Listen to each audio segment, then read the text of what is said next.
Hello guys, welcome to my YouTube channel Nursing Education. Today we will discuss about lung cancer, which is also called a bronchogenic carcinoma.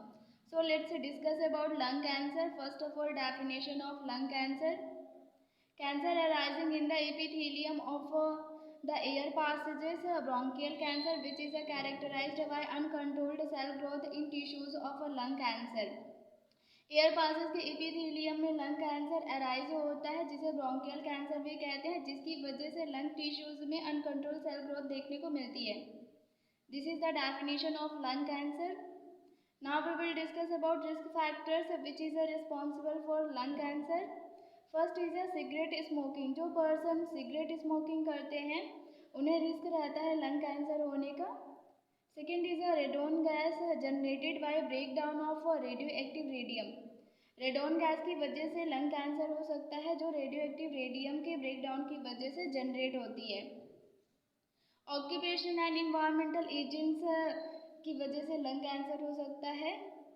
COPD और TB. जिन person को COPD और TB होता है, means chronic obstructive pulmonary disease और tuberculosis, उन्हें risk रहता है lung cancer होने का. Tobacco smoke, it may have a 80 to 90% risk of a lung cancer. जो पर्सन टोबैको स्मोक करते हैं उन्हें 80 to 90% रिस्क रहता है लंग कैंसर होने का. जेनेटिक फैक्टर्स की वजह से लंग कैंसर हो सकता है. आयोनाइजिंग रेडिएशन की वजह से लंग कैंसर हो सकता है. Some toxic gases for example sulphur mustard की वजह से लंग कैंसर हो सकता है. These are the some risk factors which is responsible for lung cancer. Now we will discuss about clinical manifestations of lung cancer. इसमें respiratory symptoms and systemic symptoms को बताए गए हैं. सबसे पहले हम रेस्पिरेटरी सिम्टम्स को डिस्कस करेंगे. परसिस्टेंट कफ. पेशेंट को कंटिन्यूसली कफ होगा. डिसएपनिया होगा, मीन्स ब्रीदिंग डिफिकल्टी होगा पेशेंट को लंग कैंसर की वजह से. वीजिंग देखने को मिलेगा पेशेंट में. पेशेंट को चेस्ट पेन होगा. हेमेप्टाइसिस होगा. Haemoptysis means blood in sputum. Patient के स्पुटम में ब्लड रहेगा. एक्सेसिव स्पुटम प्रोडक्शन देखने को मिलेगा पेशेंट में. शॉर्टनेस ऑफ ब्रीथ होगा पेशेंट को. Now systemic symptoms. Symptoms of metastasis. Metastasis का मीनिंग होता है ट्रांसफर और spread of cancer cells from one place to another. Metastasis देखने को मिलेगा पेशेंट में. मैलेज होगा पेशेंट को, मीन्स बैक पेन. फीवर होगा पेशेंट को. वेट लॉस होगा पेशेंट का. फटीग होगा. Anorexia means loss of appetite देखने को मिलेगा पेशेंट में. Dysphagia means difficulty in swallowing. Patient को स्वेलोइंग में डिफिकल्टी होगी. क्लविंग फिंगर देखने को मिलेगा.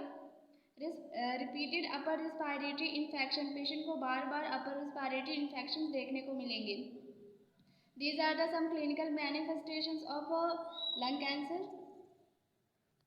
Now we will discuss about diagnostic evaluations of lung cancer. First is a CT scan करेंगे पेशेंट का लंग कैंसर को डायग्नोज करने के लिए. Cytologic examination of sputum. Sputum का साइटोलॉजिक एग्जामिनेशन करेंगे. लैबोरेटरी टेस्टिंग करेंगे. चेस्ट रेडियोग्राफी करेंगे पेशेंट का. PET स्कैन करेंगे, मीन्स पोजिट्रॉन इमेजिंग टोमोग्राफी. इसके through biochemical and mechanical function का पता लगाया जाता है बॉडी ऑर्गन्स के. Second is PFT means pulmonary function test करेंगे. इसके थ्रू पता लगाया जाता है कि हमारा लंग कितना अच्छा काम कर रहा है. इसके थ्रू मेज़र किया जाता है लंग वॉल्यूम को, रेट ऑफ फ्लो को, कैपेसिटी को मेज़र किया जाता है. लिम्फ नोड्स की बायोप्सी करेंगे. ब्रोंकोस्कोपी करेंगे. ब्रोंकोस्कोपी के थ्रू डायरेक्ट विजुलाइजेशन किया जाता है एयरवे का. These are the some diagnostic evaluations of lung cancer. Now we will discuss about complications of lung cancer. First is a hypercalcemia. Patient के blood में calcium की मात्रा ज़्यादा हो जाएगी. Pleural effusion. Pleural effusion is a accumulation of fluid in a pleural cavity, that is a space between a parietal and distal pleura. Syndrome of inappropriate antidiuretic hormone.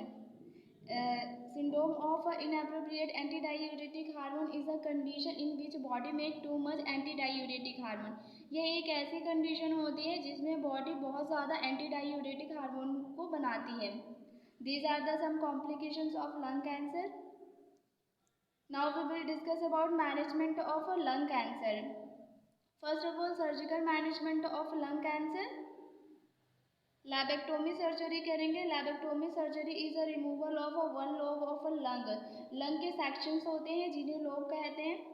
Right lung के 3 lobe होते हैं और left lung के 2 lobes होते हैं। Second surgery is a pneumonectomy. Pneumonectomy is an entire removal of a lung. इसमें entire lung को remove किया जाता है। Radiation therapy. रेडिएशन थेरेपी में बीम्स ऑफ रेडिएशन का यूज़ किया जाता है कैंसर सेल्स को डिस्ट्रॉय करने के लिए। इम्यूनोथेरेपी। इम्यूनोथेरेपी में ऐसे एजेंट्स का यूज़ किया जाता है कैंसर्स को ट्रीट करने के लिए जो इम्यून रिस्पॉन्स को मॉडिफाई कर देते हैं। इसमें इम्यूनोमॉड्यूलेटर्स का यूज़ किया जाता है जो इम्यून सिस्टम को स्टिमुलेट करते हैं कैंसर सेल को डिस्ट्रॉय करने के लिए। कीमोथेरेपी। कीमोथेरेपी में केमिकल एजेंट्स का यूज़ किया जाता है जिनकी सिलेक्टिव टॉक्सिसिटी रहती है कैंसर सेल्स के लिए और ये नॉर्मल सेल्स को हार्म नहीं करते हैं। These are the some surgeries or therapies which is done for the management of lung cancer.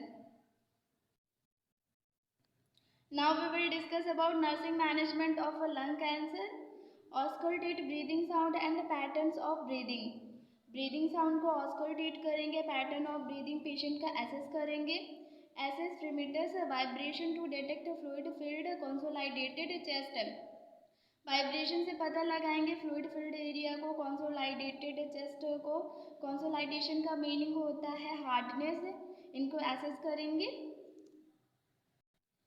Evaluate respiratory function, rapid shallow respiration, dyspnoea, air hunger. Patient का respiratory function evaluate करेंगे, assess करेंगे respiration rapid है, shallow है, dyspnoea, patient को breathing difficulty हो रहा है, air hunger हो रहा है, इनको इवेलुएट करेंगे। Assist patient with painful area during coughing, deep breathing to more effective and less traumatic coughing. Patient को एसेस करेंगे कि कफिंग के टाइम पे कहाँ पेन हो रहा है, बताएंगे कि डीप ब्रीदिंग पेशेंट के लिए अच्छा रहेगा। पेशेंट को डीप ब्रीदिंग के लिए एडवाइस करेंगे। Maintain comfort position, provide fowler and semi-fowler position to patient to promote a maximal inspiration and increase lung expansion. Patient को कंफर्टेबल पोजीशन प्रोवाइड करेंगे such as a Fowler and semi Fowler position जिसकी वजह से lung expansion increase होगा। Encourage patient to sit up as much as a possible. Patient को sit up रहने के लिए इंकरेज करेंगे। Provide medication as a prescribed और पेशेंट को मेडिकेशन प्रोवाइड करेंगे। This is all about lung cancer. If you like my video then like, subscribe and share my channel.